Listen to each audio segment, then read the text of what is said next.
बर्तमान समय पाणीपाग विभाग पक्षर मिलिथिबा लाटेस्ट खबर अनुजाई भीषण थंडारे थरुची सारा ओडिशा। आगकू आहुरी बढ़िबो शीत।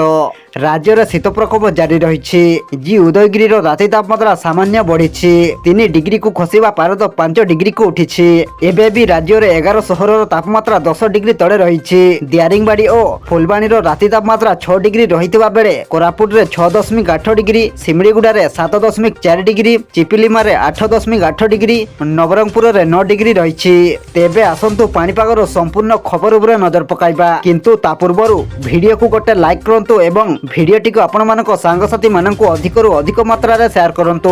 जदि आम चैनल रे आपण प्रथम थर वीडियो देखुछंती ताहले एबे ही चैनल को सब्सक्राइब करी पाखरे थिबा बेल आइकन को प्रेस करी ऑल नोटिफिकेशन को ऑन कर रखंतु, जहा द्वारा आगो को पाणीपाग संबंधी लेटेस्ट अपडेट आपण माने सर्वप्रथम आम चैनल माध्यम रे पाई परिबे। सूचना अनुसार सेहीपरि भवानीपाटना रे 9.2 डिग्री रही बेले अनुगुड़ रे 9.6 डिग्री, झारसुगुड़ा रे 9.8 डिग्री लेखाए राति तापमात्रा रेकर्ड होईछि। पुरी को छाड़ीदेले अवशिष्ट ओडिशार तापमात्रा 15 डिग्री पाखापाखि रही। दैतनगरी राति तापमात्रा समान रही 12.6 डिग्री राति तापमात्रा रे दैतनगरीवासी अस्तव्यस्त होउछंती। अन्यपटे एही थंडारु एबे मुक्ति नाही बोली आंचलिक पाणीपाग विज्ञान केन्द्र स्पष्ट करिछि। सेपटे जदि भुवनेश्वर कथा कहिबा तेबे भुवनेश्वर रे भी शीत जारी रही। आज सकाळ सकाळ किछि स्थान रे कुहुडी देखिबाकू मिलिथिबा बेले गतकाली अपेक्षा सामान्य कमिछि थंडा।